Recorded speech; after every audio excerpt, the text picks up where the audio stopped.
As primeiras xornadas Coidar a quen coida, un evento totalmente gratuito organizado dende as Concellerías de Igualdade e Servizos Sociais, tiñan por finalidade ofrecer formación, apoio e recoñecemento ás persoas coidadoras.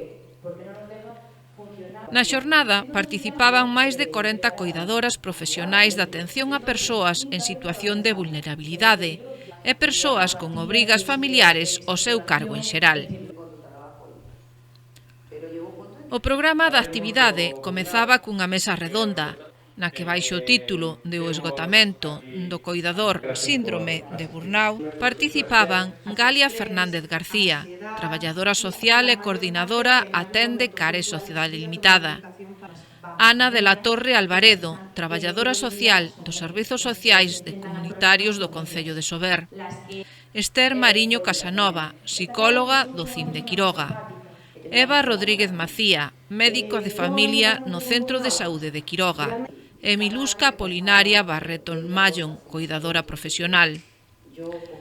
Na mesa redonda, na que tamén interactuaba o público, púxose de manifesto a dificultade para descansar, sobre todo mentalmente, neste tipo de traballos, como se detecta o síndrome de burnout e a necesidade de desconectar para non chegar a este esgotamento. Tras unha pausa para compartir un café e socializar, comenzarían as actividades máis relaxadas da xornada.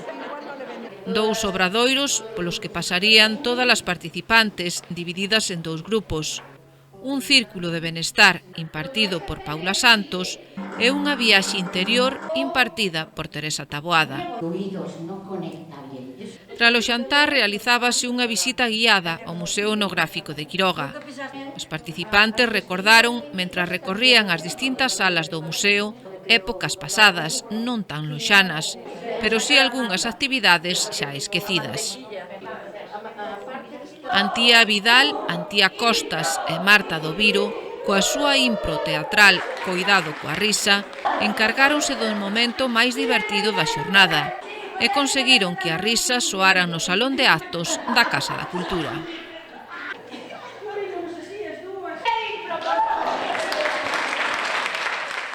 Este momento distendido levaría as participantes ata a derradeira actividade da xornada, unha cata de viños a cargo da adega local Valde Quiroga.